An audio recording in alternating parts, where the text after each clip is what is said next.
I need the heart and soul. I need the person who inspires you to go on. And I think some movies, as we've progressed as a culture, as we make more horror movies, I think there's more, like, the shock value becomes like, let's not care about anyone. Or like, if you care about that person, you're going to get murdered within the first 20 minutes. I think I'm very old-fashioned. Like, I still want that. I've been listening to the Dark Tower series, the Stephen King series, and I'm sorry, I just pounded that.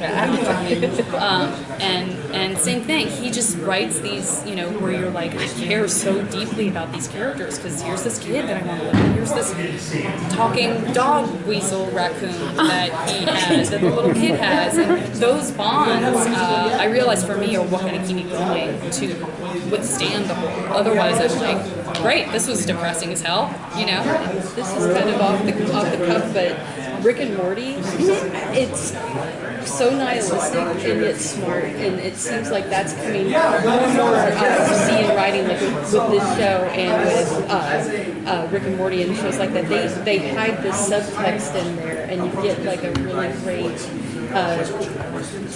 there's like a whole philosophy in there. Yeah, I totally agree. I think Dana made the comparison to Doctor Strangelove, and I think that's kind of, maybe that's one of the origin stories of that style of writing too, is that sort of like in this, like the darkest possible situation, you're sort of like, there's an existentialism to it, but you're laughing, right? And that makes all the difference. If it's all absent of all of that, and then it's just the darkness, it's like, why? Where do we go from here? Exactly. Yeah. Exactly. Yeah, that's a great point. One other thing, if it's cool, you guys got me question. But do you find as an actress that like this sort of genre and sci-fi and more of the genre pictures and series give women more meaty, badass, like good roles these days? And that's where everybody's going, like with Charlize Theron and her work. I mean, that seems like, for you, is that what you're seeing happen? I mean, I do think so. I think in general, and maybe this is true for you guys, I'd be curious to hear what you think. A lot of the time now, when I see a trailer for a movie, or I hear that a movie is being made of something, especially if it's off of the book, my first thought is like, oh no, why isn't it a series? Why isn't it a series? Like, I want to see the Westworld, of 1,000 things. I would list the Dark Tower among those. Like, I don't know that I want it to just be this movie. Even if it's 5 movies, it's like 1,000,000 books. It's thousands of pages. I wanted them to stream that so bad. Right? It feels like, wait, no, of all the things, like, why would you, no? So I think that's what you've gotten spoiled by, right? Is that because we have the ability to stream stuff, because, folks like Netflix are just dropping all of these episodes, the onus on the television, the filmmaker, so to speak, is this better be real good from start to finish, because the expectation is like, this better be the best 12-hour movie I've ever seen.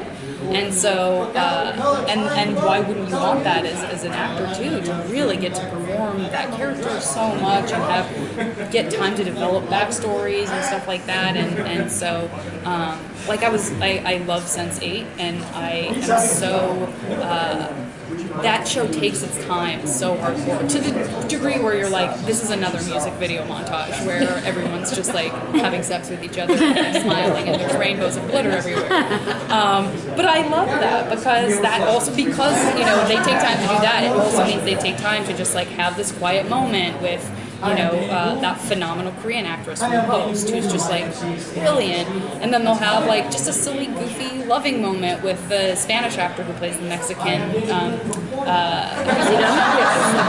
He's all the actors are but like that is, you really feel like you get to live in their world for as much crazy shit is happening, and I just don't think that we had that before, and so you really get to love and know these characters, and as actors, I can't imagine that anybody who gets to do something like that on a regular basis isn't like, yeah, I just want to do this all the time now, instead of being, in Serbia for 2 months, knocking out this one quick thing, and then getting out, at a castle, the depth to it. It gives you more story. Absolutely. Exactly. Is the Stan-Evie relationship going to change? Are you going to affect him? Is he going to affect you? How's that going to work? Yeah, I mean, I think that, like any great kind of antagonistic but loving partnership, there's no way for them not to continue to realize how important they are to each other. And I mean, I would hope rather than like going the other way. And so there's some stuff that comes up. There's some like plot-driven stuff that comes up that Stan sees this opportunity to potentially change the course of his own personal history, which will deeply affect whether or not he even knows Evie. And you know, that's that. There's nothing like "I'll never have met you" moments to go, "Oh, that's affecting." Like I care that I will never have known you. So there's some really rich Sooner or stuff later, you there. have to affect each other, you know? Exactly. And I think you start to see that in season 1, you know, those moments where they're both okay and they kind of, you know, and I love those kinds of dovetail a little relationships bit, where you're like, I'm not hugging you. You know? Yeah. So as you continue to delve into the characters, anything you find you're surprised to learn about yourself?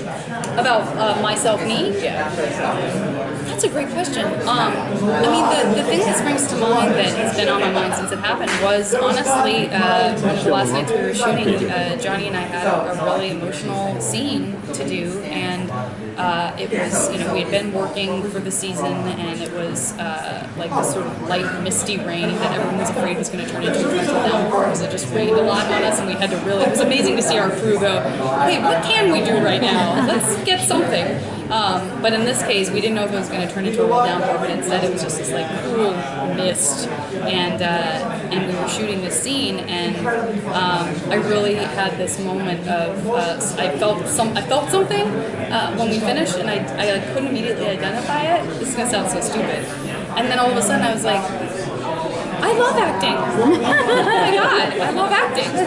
I haven't felt like this since I was a freshman in college. Like, what happened?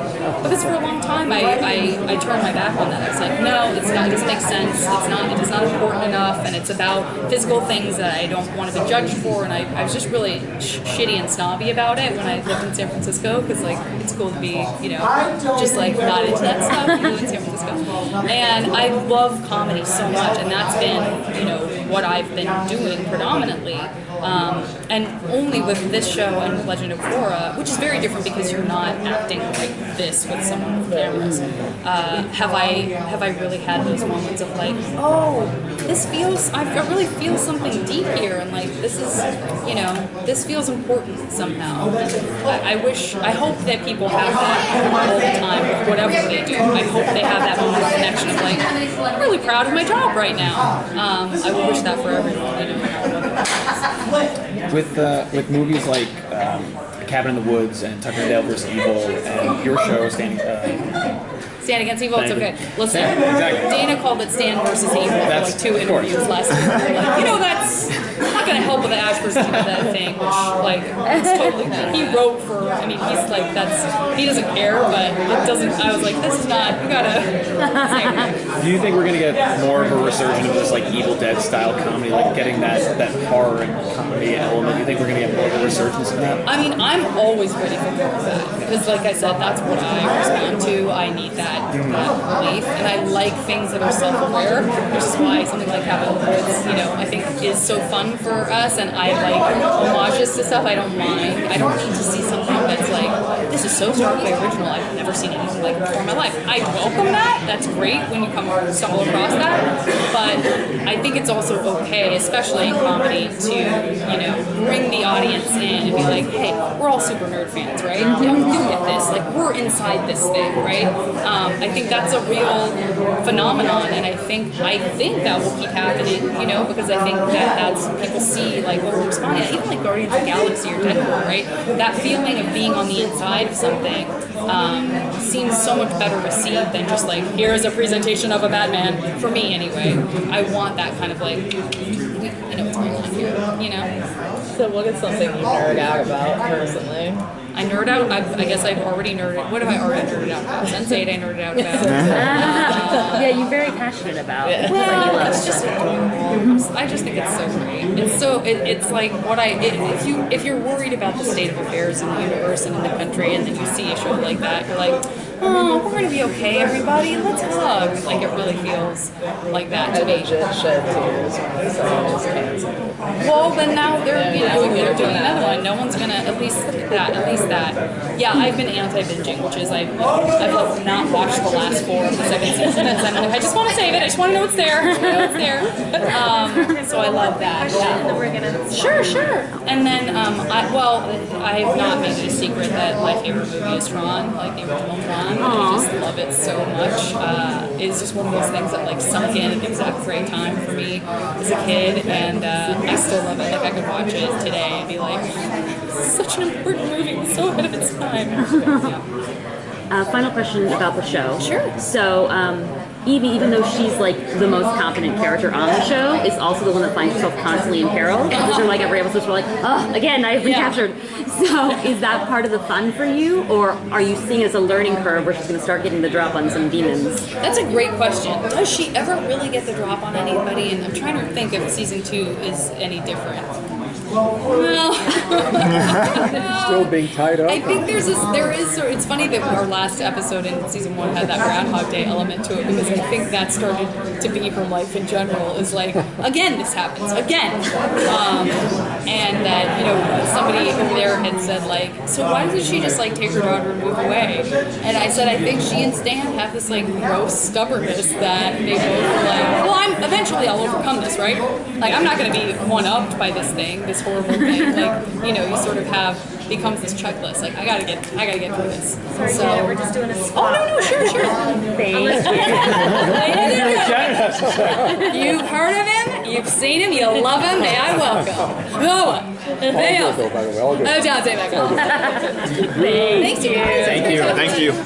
I want you to know there's some walnuts and some pork jerky right here on the table for you if you need it.